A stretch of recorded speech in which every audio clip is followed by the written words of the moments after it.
بسم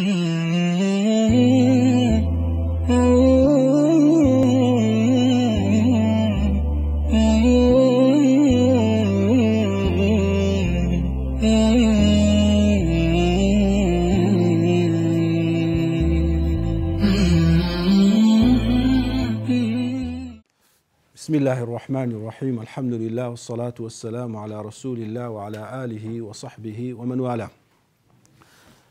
اللهم علمنا ما ينفعنا وانفعنا بما علمتنا وزدنا علما. إن شاء الله لخدمتتان دابين لشرح كردني برتوشي العقيدة الطحاوية كلباري زانستي عقيدة. عقيدة أصلا زانستي عقيدة معناها تسيا سرتا بوي دەست پێ بکەین ئەمە پێشەچیەک چەند خاڵێکی زۆر گرنگ پێش ئەوەی بچینە ناو شەرحکردنی کتابەکەی چەند خاڵێکی گرنگ ئینشاءالله ئەوڕۆ باز دەکەین کە زۆر گرنگە وەکو پێشەچیەک لەبارەی عقیدە بیزانین. ئایا عقیدە معنای چییە؟ عقیدە لە ڕووی زمانی عەرەبیەوە لە چ هاتیە؟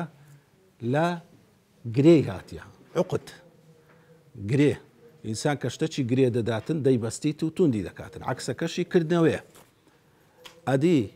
لە ئیصطلاح بە معنای چییە؟ یعنی کاتێکەمە دەڵێن علمی عقیدە مەبەستمان پێ چییە لە ڕووی علمی شەرعیەوە؟ ئەوەیە کەوە الأحكام العلمية التي يجب على المسلم أن يؤمن بها إيمانا جازما. مەبەستمان پێ ئەو ئەحکام و ئەو بیر و باوەڕانەیە کەوە پێویستە هەموو موسڵمانێک بە یەقینی بیزانی. ئەو ئەحکامە علمیانەی کە پێویستە هەموو موسڵمانێک بە یەقینی بیزانیتن. کەواتە لەو پێناسەی کە گوتمان ئەحکامی علمی چی لێ دەرچوو؟ ئەحکامی عەمەلی. ئەحکامی عەمەلی زانستی خۆی هەیە. زانستێک باسی ئەحکامی عەمەلی دەکا حکومە کرداریەکان فقه وانە لێرە باسی ئەحکامە علمیەکان دەکا ئەوانەی کەوا لە دڵە بیر و باوەڕە کەواتە غەیری بیر و باوەڕی لێ چووە دەرێ و لە پێناسەکەی دەرێ ئەو بیر و باوەڕانەی کەوا بە جەزم بە قەتعی بە بڕاوەیی ئەتوو قەناعەتت پێ هەیە ئەوانە دەگریتەوە. شتی گومانایی و شەک ناگریتەوە چونکە باوەڕبوون بەخوا باوەڕبوون بە ڕۆژی دوایی کەوا لەسەر هەموو موسڵمانێکی واجبە لەبارەی خوا و ڕۆژی دوایی و مەلائیکەت و پێغەمبەران و کتێبەکان و قەدەر و ئەوانە باوەڕی هەبیتن ئەو باوەڕانە دەبی شتێک بی کاتە کە پێی دەگوترێ باوەڕ کەوە گرێت دابی. لۆیش ناوی لێنرای عەقیدە شتێکە کە گرێت دایە بە ئیعتیقادێکی بڕاوە و جازم مەجالی شک و گومانی تێدا نییە. مەجالی شک و گومانی تێدا نییە. کەواتە ئەلێرە تێبینیەکی زۆر گرنگ هەیە کە ئیشکالی حەل دەکاتن لە مابەینی زۆر کەس کەوا ئەو مشکلەی هەیە. ئێمە لە ئیمان هینان لەبارەی هەر یەک لەوانەی کەوا پێویستە ئیمانمان هەبیتن دەکەوینە چەند حکمەک. هەندێک بابەت هەیە لە ئیمان قەتعیە دەبی هەموو موسڵمانێک ئیمانی پێ هەبی. مەسەلەن لەبارەی ئیمان بەخوا، لەبارەی ئیمان بە مەلائیکەت، لەبارەی ئیمان بە ڕۆژی دوایی، ئەو شتانەی کەوا بە دەلالەتی قەتعی بڕایتەوە دەبی هەموو موسڵمانێک بەو شێوەیە ئیمانی پێ هەبیتن. کەواتە ئەمە بەشێکمان هەیە قەتعیە و بڕاوەیە دەبی هەموو موسڵمانێک ئیمانی پێ هەبی. ئەوە چ نەوعەکە؟ ئەوانەی کەوا بە سەراحەت و بە سەحیحی هاتیە. یعنی بەبێ لە ڕووی معناوە معناکەی وازحە و لە ڕووی هاتنیشی هاتنەکەی سەحیحە. کە پێی دەڵێن دەلالەتی قەتعی، دەلالەتی قەتعی دەداتن. دەبی هەموو کەسێک باوەڕی پێ هەبی. بەشێکی دیکەمان هەیە غەیبیە. ئەمە ناتوانین بزانین چی تێدایە و لەسەر کەسیش واجب نییە بەڵکو مەمنوعیشە ڕێشت لێ ژیرایە کەوا ئەتوو لەبارەی وەی قسەی بکە یان برێ ئیمانم وایە. ئێستامە بە نمونە دێن ڕوونی دەکەین. بەشێکی دیکەشمان هەیە گوماناویە و ظەنیە لەبەرەوەی دەلیلەکەی ظەنیە. ئێستا لۆ نمونە ئەمە یەکێک لەوە شتانێک کە لە عەقیدەی باز دەکرێتن ئیمان بەوەی کەوا لە ڕۆژی قیامەت ئەو وردەکاریانەی کە ڕوودەدا لە مردن لە زیندووبوونەوە لە حەشر لە حیساب لە تەرازوو لە هەتا دەچێ بەهەشت و جەهەنەم یەک لەو شتانەی کە باز دەکرێت چییە؟ ئەوەیە کەوا حەوضی کەوثەرە وانە ئەو حەوضەی کە خوای گەورە دەیداتە پێغەمبەر صلی الله علیه وسلم. ئەمە کاتێک تەماشا دەکەین لە حەدیثی و لە ئاەتیش هەم ئاماژەی پێدرا و لە حەدیثی زۆریش بە ڕێگای زۆر و صحیح هاتیە لەبارەی حەوزی کەوسەر. کەوا ئاوەکە خوای گەورە بەخشیتە پێغەمبەر صلی الله علیه وسلم پێغەمبەر صلی الله علیه وسلم دەداتە ئیمانداران و غەیری ئیمانداران کەوا شوێن کەوتەوی نەبووینە ئەوان لێ مەلایکەتەکان دەیجێڕنەوە و جێتان لێ بووە. ئەو بیر و باوەڕە لەبارەی حەوزی کەوسەر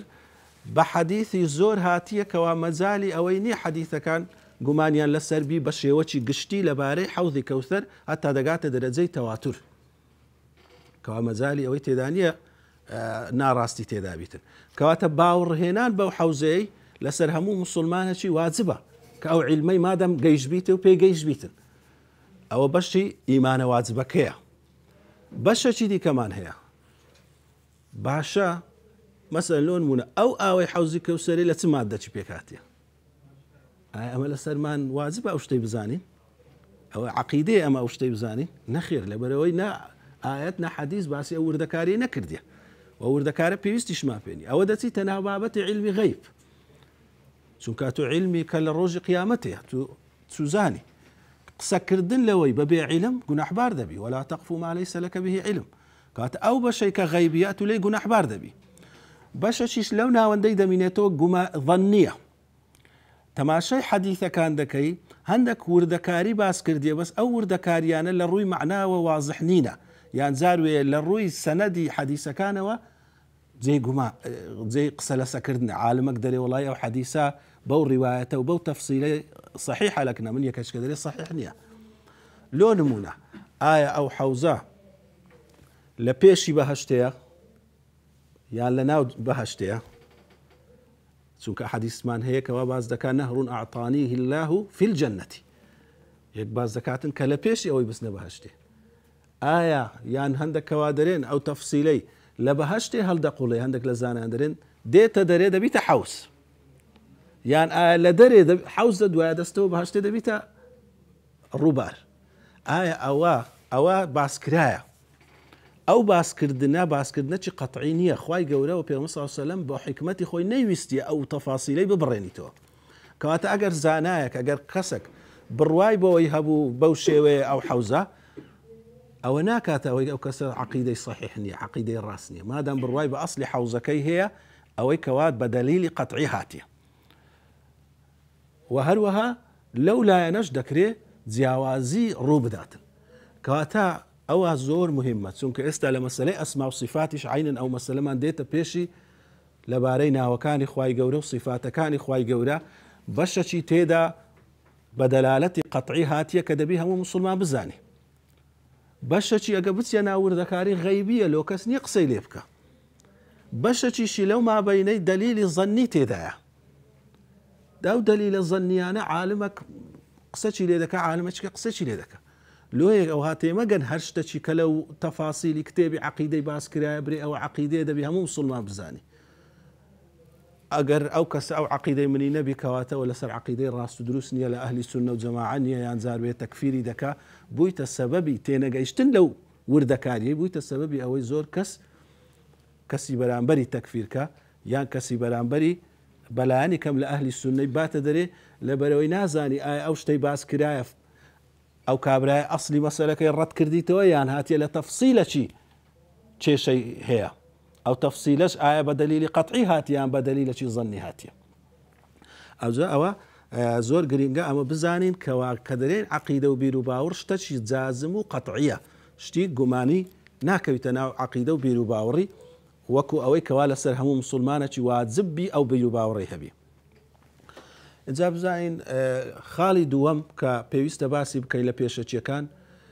ئەسلی ئەو عیلمەی کو دروست بووە ئەسڵەن ئەسلی علومە شەرعیەکان کو دروست بووە ئەو ئوسولی فقه ئەوە علمی مصطلحی حەدیثە ئەوە علمی وانە تەفسیرە ئەو ئەسلی ئەو عیلمانە کو دروست بووە تەمان کە خوای گەورە پێغەمبەری ناردی صلی الله علیه وسلم لۆ ئەوەی مەبەستی خۆی و ئەمر و نەهی خۆی لە ڕێی پێغەمبەری بگەینیتە خەڵکی کاتێکەوە پێغەمبەر عەلەیهی سڵات وسەلام بەخۆی لە ناویان بووە هەم ڕاستەوخۆ لە پێغەمبەریان وەرگرتێ صلی الله علیه وسلم چ قورئان بی چ فەرمایشتی وی کەواتە لە ڕووی وەرگرتنەوە کێشەیان نەبووە کە ئەوە قەولی ویە هەم لە ڕووی تێگەیشتنیشەوە لە زەمان و سەردەمی پێغەمبەری بووینە صلی الله علیه وسلم و لەگەری ژیانە زانیتیان مەبەستی وی لەو قسەی چییە و مەبەستی لە قسەی دیکە چییە کاتە لە مەبەستەکەشی حاڵی بووینە ئەگەر حاڵی نەبوو بن پرسیاریان کردیا مەبەستەکەیان لۆ ڕوون کرایتەوە بەڵام کاتێک جیلی مەسەلەن سەردەمی پێغەمبەر صلی الله علیه و سلم وەفاتی کرد بەرە مشکلەک سەری هەردا ئەو شتەی کە کەسێک دەرێتن وڵا کاکە خوای گەورە ئەوەی لەسەرمە واجب کردیە یان داوای لەمە کردێ بیر و باوەڕمان لەبارەی فلانە شتی ئەو هابیتن قسەی بە ناوی خوای گەورە دەکاتن و بە ناوی پێغەمبەری صلی الله علیه و سلم دەکاتن ئەمە پێویستمانە تەکید لە دوو شتی بکەینەوە یەکەم ئایا ڕاستە ئەوەی قسەی خوددایە یان قسەی پێغەمبەری صلی الله علیه و سلم کەواتە من جیهەتی الورود دەبی لە دوو شتی تەکید بکەینەوە لە جیهەتی ورود لایەنی هاتنی قورئان تەواتورە ئەوە لەو لایەنەی باشە پێویستمان بە لێکۆڵینەوە نییە قورئان بووتەوە بەڵام حەدیث ضعیفی تێدایە مەوضوعی تێدایە حەسەنی تێدایە صحیحی تێدایە بەشەشی تێدایە لە مابەینی حەسەنایەتی و صحیحایەتی و ضعیفایەتی لە مابەینی عولەمایان قسە و اختلافی تێدا دروست دەبیتن کەواتە کابرا هات گوت پێغەمبەر صلی الله علیه و سلم وای فەرمووە حکمی وادایە ئەتوو دەرێ کاکە بزانم ڕاستە ئەو قسەیە سەنەدەکەت کە ئەوجا عولەما کە پرسیان بەرەبەرە علمی حەدیث و علمی مصطلحی حەدیث و سەنەد و ئەوانە لەناو ئومەت ئیشی لەسەر کرا چونکە پێویست بوو واتە چ علمێک دروست بوو علم و حەدیث دروست بوو علمی ریجال دروست بوو علمی جەرح و تعدیل دروست بوو واسطەی ئەو لێپرسینێ ئەو جارە لایەنە چی دیکە کابرایەک لەبارەی ئاەتە قورئانێ گوتی ئەو ئاەتە دەرێت ئەتوو فلانە ئیشی بکە ئەو حەدیثە دەرێت ئەتوو فلانە ئیشی بکە ئایا ئەو تێگەیشتنەوی ڕاستە لەو ئاەت و حەدیثەی خۆشی کابرای گوتی یەکە گوتی ئەوە پێکۆنانەیە دیخوای گەورە نافەرمی قل هو الله احد گوتی وەڵام مادام ئاەتی لەسەر بیتم دەبی پێکۆنی دەلالەتی وەی دەداخۆ هەر کابراایەک قسەچی کرد و گوتی وەڵا بەڵگەم فلانە ئاەتە و فلانە حەدیثە ئایا لە ڕووی زمانەوە فعلەن و بەڵگەی تێدایە لۆی دوایە عولەما پێویستیان پێبوو زمانی عەرەبی اهتمام پێ بدەن بزانین دەلالەتی کەلیمەکان کووە لە عەرەبی ئەو سەردەمی پێغەمبەری صلی الله علیه و سلم ئەوجا علمی لوغە پێیا بوو بە هەموو تەفاسیلی نەحو و صەرف و ئیشی لەسەر کرا بەلاغەت و ئەوجا ڕێسا و یاسایەکانی شەریعەت پێویستمان بە ئوسولی فقه بوو کەواتە لۆ تێگەیشتن لە شەریعەت لە جیهەتی ئەوە لە جیهەتی دەلالەیە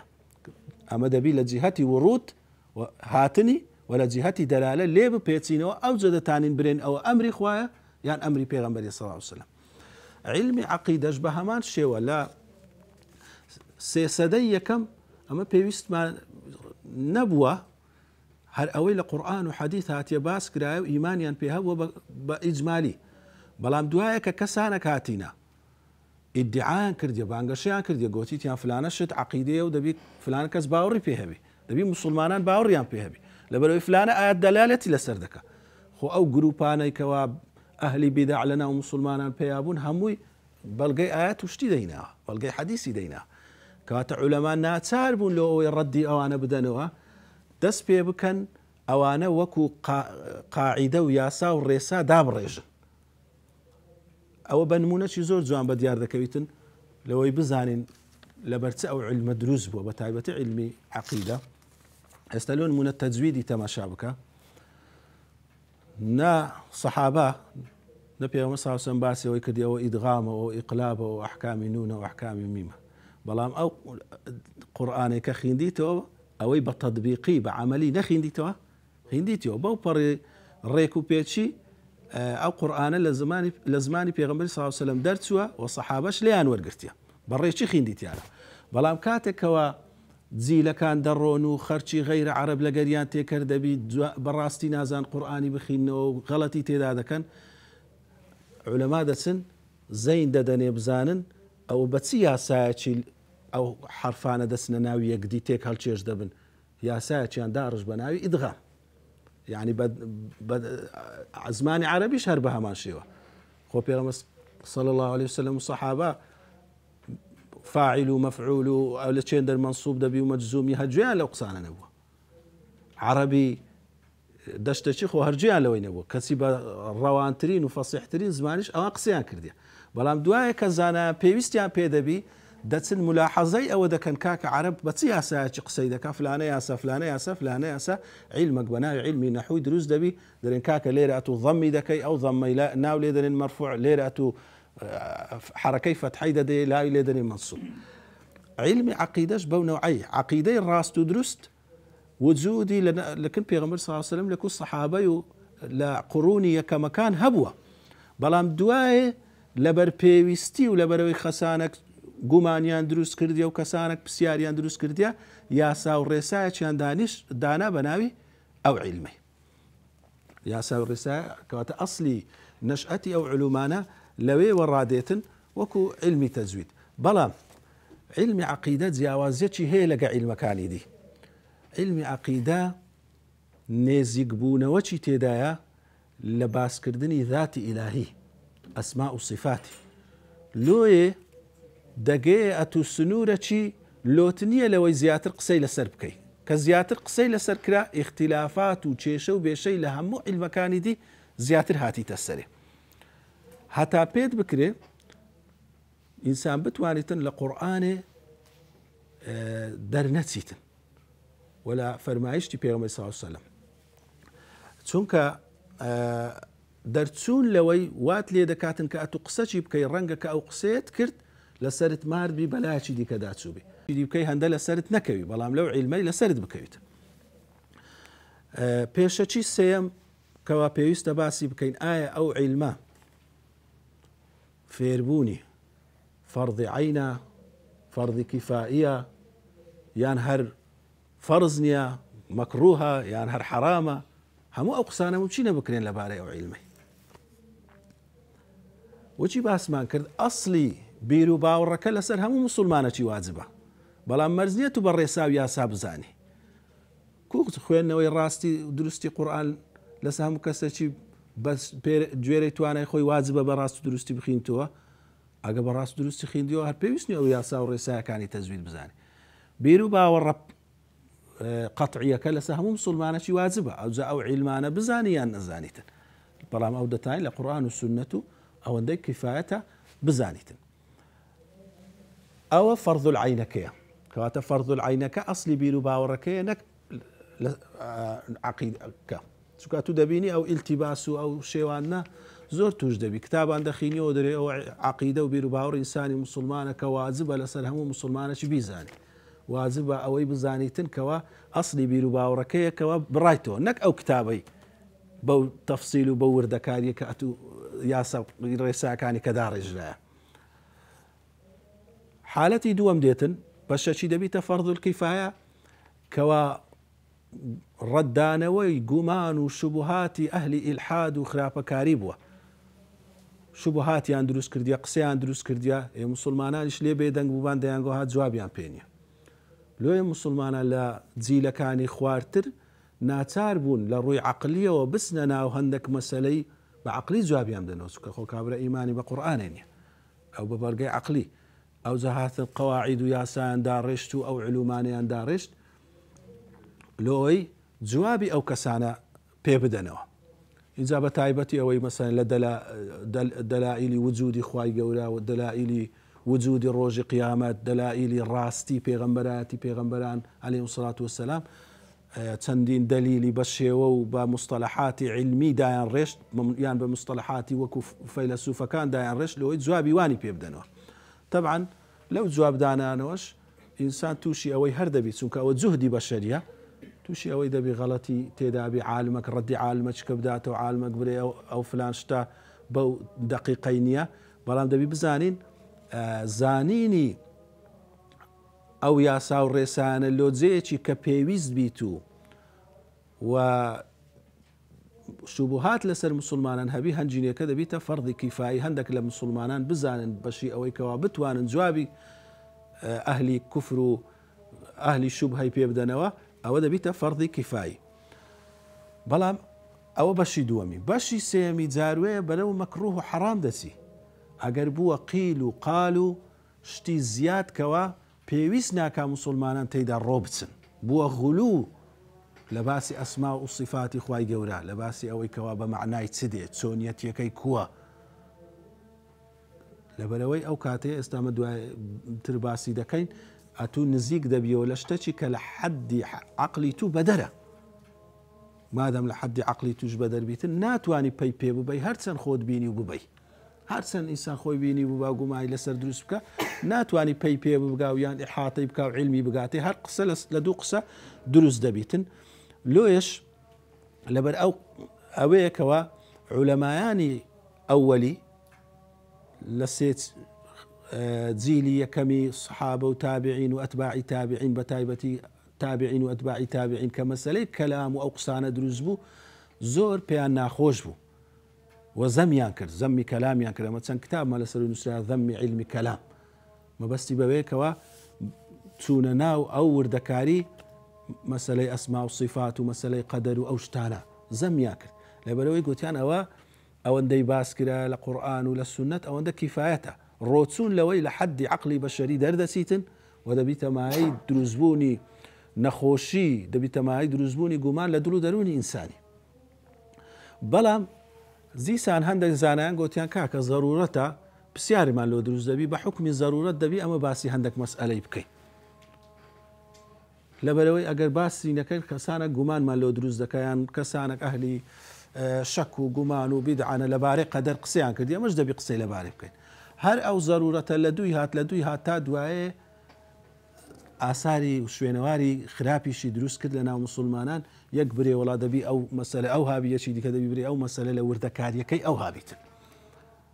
بەڵام دەبی بزانن حکمی زەروری هەبە زەروری دەمینێتەوە یعنی ئەسڵ ئەوەیە ئەمە دیسانێکە بگەڕێینەوە سەر هەتا پێمان بگرێ زەرورەت نەبی لە قورئان و سونەت دەرنەچین و نەچینە ناو وردەکاریەکی کە ئەوان باسییان نەکردی چونکە ئەگەر زەرورەت وەکو لە قەواعیدی شەرعی هاتیە ضرورت بە ئەندازەی خۆیتی یعنی کابراایەکەوە خوای گەورە لە قورئانێ لە بۆی حەلال کردی ئەگەر ناچار بوو گۆشتی بەرازی بخوا یان گۆشتی مردارەوەی بووی بخواتن دەبی هەر ئەوەندەی بخوا هەتا زەرورەتە لە غەیروی دەبیتە حەرام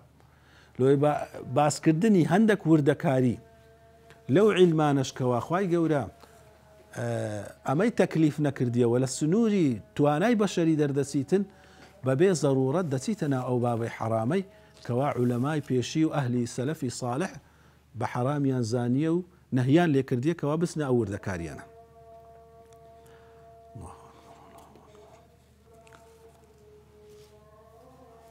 پێشەچی خاڵی چارەم لە پێشەچیەکان ئایا ئیمان و بیر و باوەڕ بە تەقلید دروستە یان دەبی هەموو کەسێک بە دەلیلەوە بزانی ئەوەش عولەما تێیدا اختلافیان لێ دروست بۆ قسەی جیاوازیان لەبارە کردیە مەسەن لۆ نمونە هەندێک گوتیان کاکە دەبی هەموو موسڵمانێک ئەوە خۆچی مەسەلەی فقهی نییە برێ ئەم لە دەست نوێژ و لە نوێژێ پێویست ناکە حکمە شەرعیەکان بەخۆم لە دوو دەلیلی بگەڕێم لەسەر یەک لە زانایانی مەسەلەن مەذاهیبەکانە کەوا ئەهلی ئیجتیهاد بووینە لەسەر یەک لە زانایانی ئەهلی ئیجتیهاد ئەمن تەقلیدی وی دەکەم لە دوی دەڕۆم لە عەقیدەش لە بیر و باوەڕش ئەوە دەبێت و تەقلیدیەکە چی بکەی برێ کاکە خۆم پێویستم نییە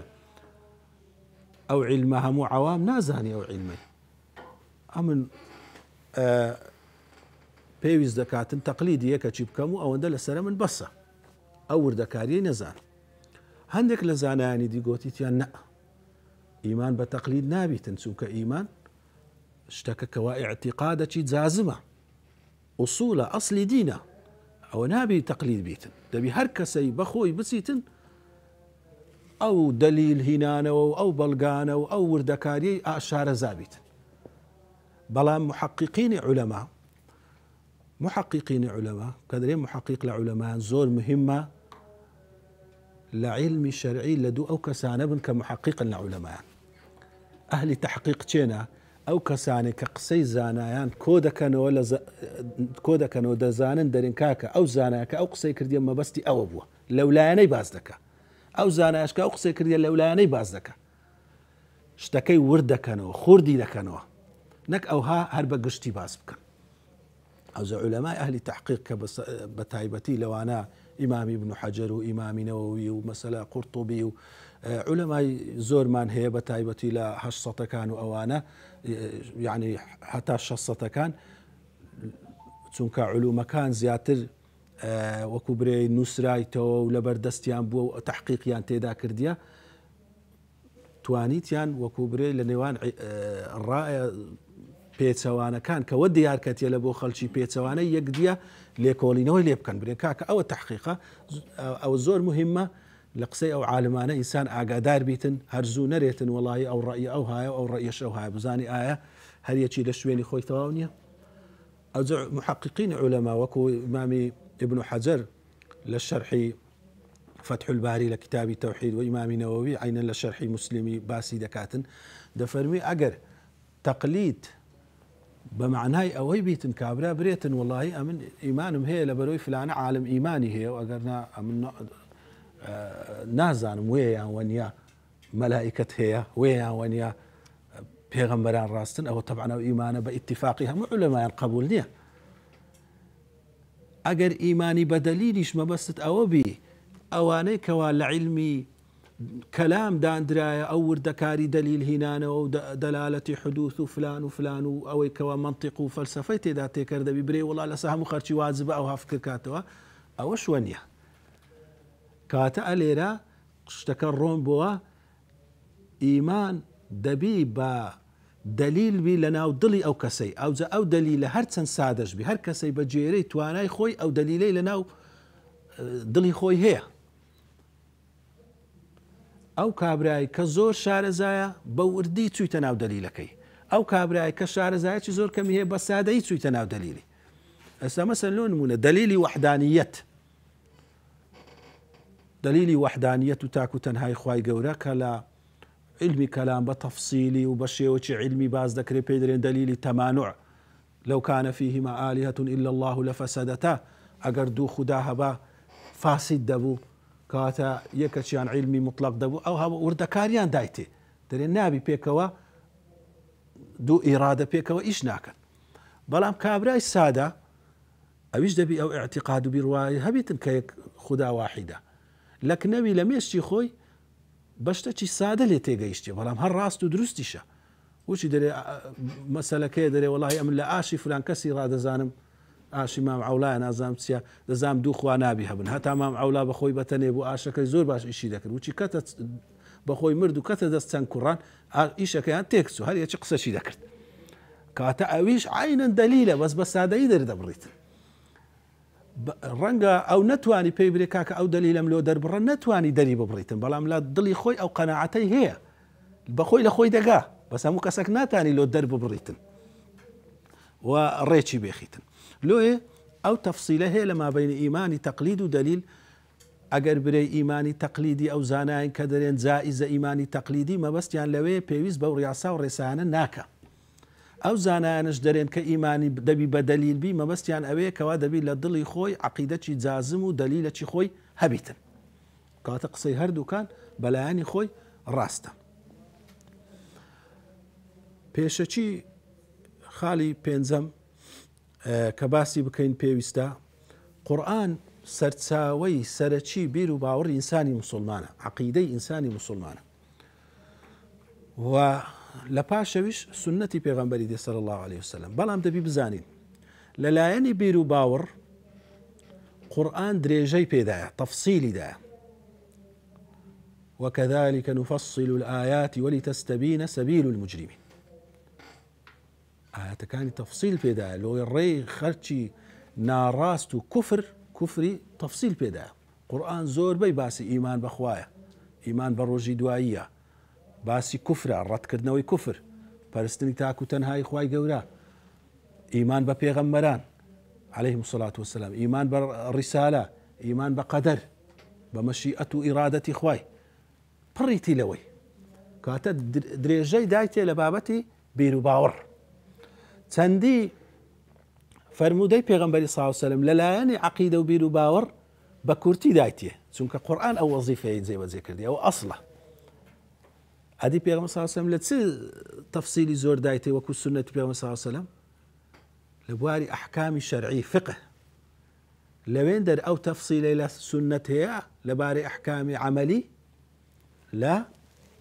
قورئانێدا نییە. قورئان بە کورتی باسی لایەنی حکمە شەرعیەکان دەکاتن حەدیث دێ بە تەفسیلی دەیداتێ کاتە هەردووچیان پێکەوە تەواوکەری یەکتری دەکەن. بەڵام ئەمە دەبی بزانی لەو مەسەلەی عەقیدە قورئان تەفسیلی دایتێ و سەرچاوەی سەرەکی بیر و باوەڕی ئینسانی موسڵمانە و بەسە ئینسانی موسڵمان ئەو بیر و باوەڕی هەبیتن. پێغەمبەر عەلەیهی سەڵات وەسەلام ئەو بیر و باوەڕە گەورەی سەحابانی دروست کرد. ئەو سەحابەیەی بە ڕۆژێکی بە دوو ڕۆژی پاش ئیمانهینان بوو ئامادە بوو خۆی بە کوشت بداتن لە پێناوی ئەو دینەی، ماڵ و منداڵی سەروەت و سامانی بە کوشت بداتن. ئەو ئیمانە گەورەی بە چ دروست کرد؟ ئەو ئیمانەی کەوا ئەو سەحابەیە لە پاش ئەوەی ئیمانی هینا ڕانەوەستا ئیوا هەیە تەمەنی 40 ساڵ و ئەو 40 ساڵی هەموو لە جیهاد و لە کۆشش و لە هەوڵدان و لەو سەری سەحابەکانی پێغەمبەری صلی الله علیه و سەلەم تەماشایان کە لە پاشەوی هەر یەکیان لە وڵاتێکی شەهید بووە دانە نیشتینە. ئەو ئیمانە گەورەی بە چ دروست کرد؟ ئەدی لۆ ئەمە تەماشا دەکەین کابرا ئەو زمانەی خەرکەکی زۆر زانایەکی زۆرە و چەند ساڵ خەریکی زاروێ علمی شەرعی و زانستی دەرێتەوە لە تاقیکردنەوەکی گچکە بەرامبەر بە ماڵ بەرامبەر بە دەسەڵات لە ترسێکی گچکە تێدەکەویتن. خەلەلەکە لە چییە؟ پێغەمبەر صلی الله علیه و سەلەم بە قورئانی خەرچی پەروەردە کرد. والذي بعث في الأميين رسولا يتلو عليهم آياته ويزكيهم ويعلمهم الكتاب والحكمة. وظيفة پیغمبر صلى الله عليه وسلم أرچی پیغمبری أو آياتك لتسار شيني قرآني هاتيا رون دكاتوا كخوين نوي آياتكاني قرآن دلو دروني باك كردنوا وأو زافيري كردن. وخاي قورد فرمي وكذلك أوحينا إليك روحا من أمرنا ما كنت تدري ما الكتاب ولا الإيمان ولكن جعلناه نورا نهدي به من نشاء من عبادنا وإنك لتهدي إلى صراط مستقيم. دفرمي أو قرآنك والروح لأمري ما كو زستا ببي أوي جياني تدابي ببي أوي جيان وروحي تدابي تن كتيو هيت زولي تدادي وهيت ناتاني بكاتن جياني إنسانية مروفاتيش ببي قرآن هیچ نییە و ناتانی هیچ بکاتن مردی حیسابە. بەڵام خوای گەورە زیندی کردەوە بە واستەی ناردنی کەلامی خۆی بە واستەی ناردنی وحی خۆی. دەفەرمی ئەی پێغەمبەر صلی الله علیه و سەلەم ئەتوو پێش ناردنی ئەو کتابەی نەدەزانی وحی چییە و کتاب چییە، ئەتوومان هیدایەت دا بە واستەی ئەو قورئانەی و ئەتووش خەڵکی هیدایەت دەدەی بە واستەی ئەو قورئانەی. لێ پێغەمبەر عەلەیهی سەڵات وەسەلام لە مەککەی دادەنیش لە ماری ئەرقەمی کوڕی ئەبی ئەرقەم و ئەوانە دەرسی بەس دەرسی چ بوو؟ دەرسی قورئان. داوای بەس بە چ بوو؟ داوای بە قورئان بوو، ڕوونکردنەوەی قورئانێ بوو. چونکە قورئان کتێبی هیدایەتە، کتێبی هیدایەتی بێگومانە. ذلك الكتاب لا ريب فيه هدى للمتقين. بێگومان کەوا هیدایەتە. إن هذا القرآن يهدي للتي هي أقوم هدى وموعظة للمتقين. كواتە ڕێ نیشاندەری قورئانە. کەسێک پێی وابیتن عەقیدەی ڕاست و دروست لەوەی فێرە موسڵمانان بکاتن جاروێ 10 ساڵان خەریک دەبی ئەو کتابی دەینی و ئەو کتابی دەینی ئەو کتابی دەینی بەڕام ڕۆژەشی نایەتە سەر قورئانێ، ئەوە خەلەلە، ئەوە خەلەلە لەوەی کەوا بەتەما بیتن ڕاست و دروستی فێر ببیتن بێجگە لە قورئانێ. لەبەر چ؟ قورئان تایبەتمەندی چییە؟ قورئان هەڵدەستیتن بە تەزکیە و تەربیەکردن و هەروەها بە تعلیم و فێرکردن.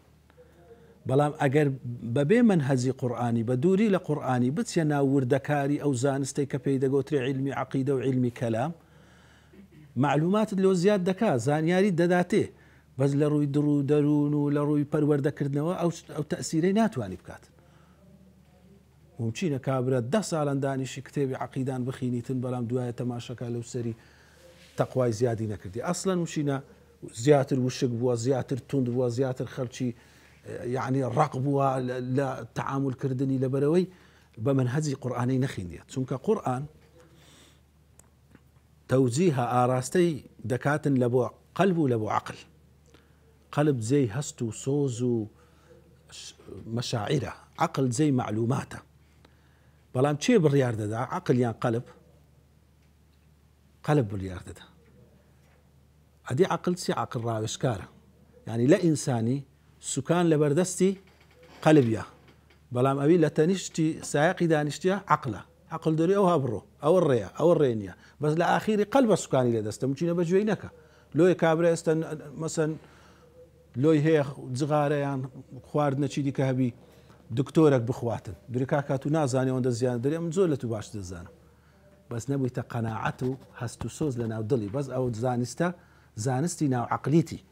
کاتێک کە بوو هەست و سۆز حەزت لە شتەچی بوو خۆشەویستیت لە بۆ هەبوو ئەو زەڕووی تێدەکەی دەستت لە بۆی دەچی چاوت لە بۆی دەچی لە بەرەوەی قەلب پاشایە لە بۆ ئەندامەکانی دی ئەمریان پێ دەکاتن کە بڕۆن فلانە ئیشی بکەن کەواتە ئەلێرە بەڵام ئیمان دەبی بزانین بەس معلومات و بەس زانین نییە ئیمان دەبی شۆڕ بیتەوە لە مێشک لە بۆ دڵ لەبەرەوەی تەماشاکەن ئیمان بەس معلومات نییە مەطعوماتە تامە دەبی ئینسان کە ئیمانی خین عەقیدەی خین تامی لێ بکە دەبی هەموو هەست و نەست و دەستی هەست پێ بکاتن کەوا دەیەوێتن هەموو شتێکی لە پێناوی خوای گەورە و لە خزمەتی خوای گەورە بەکاربینی تەقوای زیادکە ترسی زیادکە لە خوای گەورە ڕەحمەتی زیادکاتن شەفەقەتی زیادکاتن هەموو ئەو صیفاتانەی کەوا لە ئەهلی تەقوای دروست دەبیتن دەبی کاتێک کە شۆڕی دەکەیەوە لە بۆ قەلب دەبی ئەو ئیمانە ئەوها دروست بیتن قورئانە دەتانێ وهی دروستکە لە پێغەمبەر صلی الله علیه و سلم دەفەرمی ذاق طعم الإيمان چێشتیتی کەسێک تامی ئیمان کەواتە طعمی هەیە تامی هەیە ذەوقی هەیە ثلاث من كن فيه وجد حلاوة الإيمان شیرنایەتی هەیە دەبی هەست بە شیرنایەتی بکەی کە ئەو بیر و باوەڕی ئینسان لە ناو قەلبی دەچەسپێتن ئەوە بە چ دروست دەبیتن منهەجی قورئانی لە فێربوونی بیر و باوەڕ و ڕاوەستان لەسەری ئەو تام و ئەو تەزکیە و لۆ قەلب شۆڕ دەبیتەوە بەس بەبێ قورئان بەس معلوماتەکە لە مێشک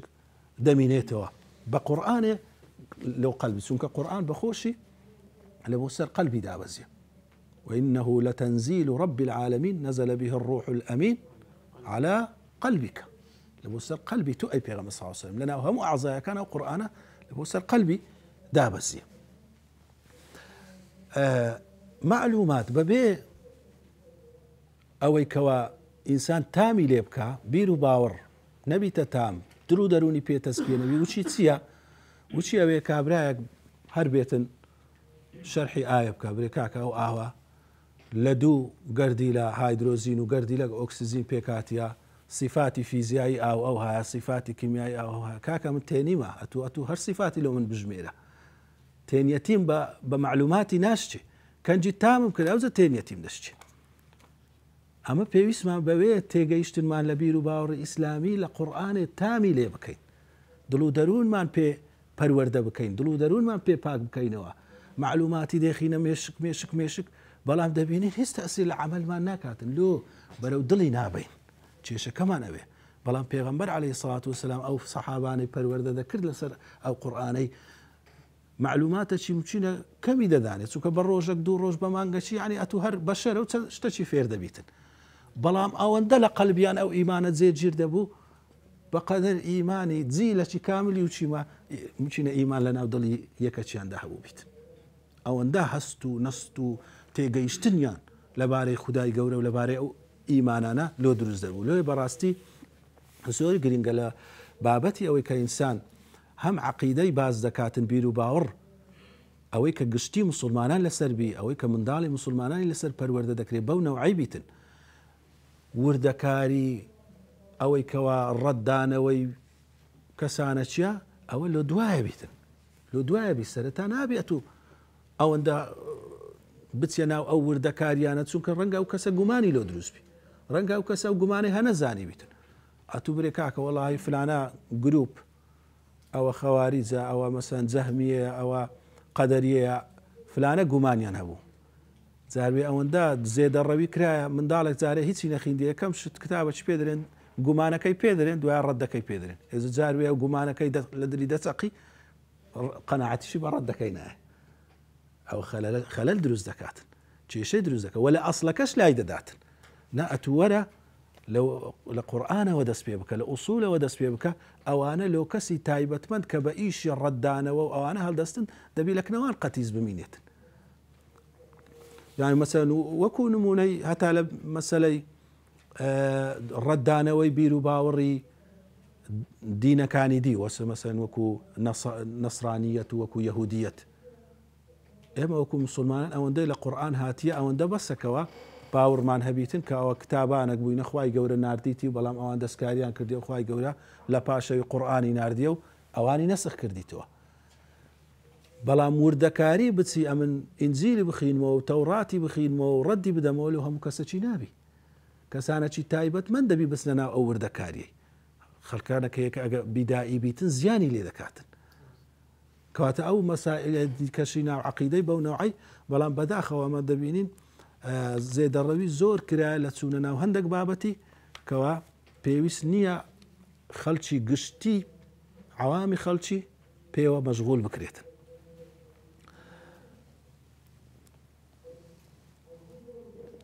منهەجی قورئانی کووە لەبارەی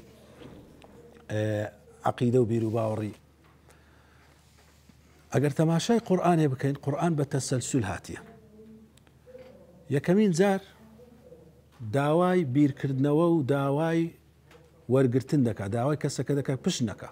چونکە ئەگەر ئەتوو کابرایەک گوتت وەرە فران کەس ئەتوو لێرە بمینێەوە تووشی لە ناوچوون دەچی کاکە ئاگرێک دێتن دەسووتێنیتن. کابرا دەبی جێت بداتێ ئەگەر دەستی لە ناو جێینە پشتی لە توو کرد ئەوە هەر هیچ. کاکە گەر قەناعەتت بە منیە بالۆت ڕوونکەمەوە بە بەڵگە بەس ئەگەر ڕوت تێنەکە لۆ یەکەم شت داوای ئەوە دەکا کە ڕووتان وەرنەجێڕن. یەکەم جۆری کوفریش کوفری ئیعراض دروست دەبی. هەندێک کەس هەر ئامادە نیە لە بۆ دەلیلی ئیمان بێتن. چەندی پێغەمبەران عەلەیهیمو السەڵات وەسسەلام و چەندی ئەهلی ئیمان بانجی دەکەن ئەوە پشت تێ دەکاتن. ئامادە نیە بێتە سەر قورئانێ، ئامادە نیە بێتە سەر بەڵگەکان. لۆی قورئان لەوەوە دەست پێ دەکات. دووەم شت کە کابرا ئامادە بوو ڕووی تێ بکاتن داوای چ دەکات؟ داوای بیرکردنەوە لە دروستکراوان دەکاتن. هەموو قورئانی تەماشاکەن زۆربەی زۆری داوای بیرکردنەوەیە. مانگ، ڕۆژ، چیا، ئینسان لە خۆی لە ئەستێرەکان هەموو لە تەفاسیلی مەسەلەی بیرکردنەوە لە دروستکراوان زۆر تەفاسیلی دایتێ، زۆر وردەکاری دایتێ. ئەوجا دوایە چونکە کاتێکە ئینسان بیری لە ئەفعال و ئاثار کردەوە چی لێو دەسەلمێ؟ ئەسما و صفاتی لێو دەسەلمێ. کە ئەسما و صفاتی لێو سەلمە ئەوجارە ذاتی لێو دەسەلمێ. کوو تەماشای کتێبخانەی ئەوها دەکەین نەمان دیتە چێ دروستی کردیە وەختی دروست کرایە ئەو کتێبخانە ئەمە لێرە نەبووینە وە دیوارەکانی و مەکتەبەکە و ئەوانە دانراین ئەمە لێرە نەبووینە. بەس ئەمە چ دەبینین لێرە؟ ئەفعالی دەبینین لەگەر ئاثار شوێنەوار و کردەوەچی دەبینین. دەبینین هەموو کتێب ڕێزدانرایە و دیوارەکی بە سبوغی لێ و گلۆپی لێ و سەقفی لێ و فلانی لێ. ئەمن یەکسەر لەو ئەفعال و ئاثارەی دەرێم کاکە وەڵاهی زۆر بە جوانی ئەو کتێبانە ڕێزکراینە. کەواتە صیفەتی جوانی وەرگرت لە ئەفعالی چم وەرگرت صیفەتەکەم وەرگرت. وەڵاهی زۆر بە شارەزایی دانرایە کەواتە صیفەتی شارەزاییم وەرگرت. وەڵاهی زۆر بە لێزانی ئەو کارەبایە مەسەلەن بەسترایە صیفەتی لێزانیم وەرگرت. کەواتە ئەتوو لە ئەفعال و ئاثاری صیفات و ئەسماءت لەو بەدیار دەکەوی. دوایە دەرێ ئەو کە دەبی ئەو کەسەی کە دروستی کردیا جوان بیتن، شارەزا بیتن، لێزان بیتن، کارامە بی. هەندێک ناوت لۆ بەدەرکەت. کەواتە ئەفعال و ئاثار دەلالەتە لەسەر ئەسما و صیفات. باشە لێزانی و کارەمەی و شارەزایی و ئەوانە ئەدی نابی وجودەکە بیشتەک مەوجود بیتن کەوا هەڵگری ئەو صیفاتانە بی. خۆ صیفات بەتەنێ نییە. دەبی صیفات بەتەنێ هەبی دەبی شتەکابی وجودی ئەو صیفاتێ. دەریکەواتە دەزانم دەبی ئیلایەکەچیش هەبی هەڵگری ئەو صیفاتانەی بی. بەوەی دەگەیە ئەوەی کە یەقینم هەیە ئەو دیوارە وەستایەک دروستی کردیە. صیفاتی ئەو وەستایەش لەو دیوارەی دەبینم. دیوارەکی خواربی وەستایەکی نەزانە، دیوارەکی ڕاست و باشبی وەستایەکی زانە. عینەن مەسئلە کاتێک کە ئینسان تەماش عەقلی پێیا دەبی و بلوغی دەبیتن تەماشای ئەو کەون و کائیناتەی دەکات لە هەر زەڕەکی لە هەر مەجەڕەکی لە هەر شتێکی لەو کەون و کائیناتەی ئەفعال و ئاثار و ڕووداوی دەبینی. ئەو ڕوودا و ئەو ئەفعال و ئاثارانە دەلالەت لەسەرەوەی دەکات دەرێک وڵڵاهی دەزانم کەسێکی زۆر زانە، کەسێکی زۆر بەتوانە، کەسێکی زۆر بە حیکمەت دەبی ئەو ئیشانە بکاتن. کەواتە ئەسما و صیفاتی لەو بەدیارکە. دەشزانم کە ئەو ئەسما و صیفاتە زانایی و توانایی و شارەزایی دەبی زاتێک هەبی هەڵگری ئەو صیفاتانە بی. ئەوجە کەواتە ئەلێرە قورئان دەچی چ دەکاتن؟ اهتمام و زۆرترین باسی ئاثار و ئەفعالەکەی دەکات لەگەر ئەسما و صفاتەکەی، ناچیتە مەسەلەی زات. مەسەلەی زات لە عەقڵی بەشەری بەدەرە، چونکە عەقڵی مەحدود و سنوورداری بەشەری ناتوانیتن دەرک بە ذاتی ئیلاهی بکاتن. لۆیە باسی ذات لێ نێزیک نابیتەوە، چونکە لە سنووری عەقڵی مەخلوقی دانیە کە بتوانی دەرک بە خالقی بکە، هەر ناگونجێتن. بەڵام لە مەسەلەی ئاثار و ئەفعال و ئەسما و صفات دەلالەتی دەدات. خوای گەورە سبحانه وتعالى لە هەموو شت ئاشکراترە بە بەڵگەکانی، لە هەموو شتیش بزرترە بە ذاتی. لۆیە کاتە ئیسمی الظاهر و الباطن معنای چییە؟ ظاهر یعنی ئاشکرا، لە هەموو شت ئاشکرایە بە ئەسما و صفات و ئەفعالی، بەڵام باتین لە هەموو شتێک شاراوەترە بە ذاتی، کەس ناتوانێت لە ذاتی تێبگە. ئەو لۆیە عەقیدەی قورئانی قورئان اهتمام بەلایەنی ئەثار و ئەفعال و ئەسما و صفاتی دەکدا بەرەو لایەنی ذاتی ناچی کە لە سنووری بەشەری بەدەرە. وصلى الله على نبينا محمد وعلى آله وصحبه وسلم.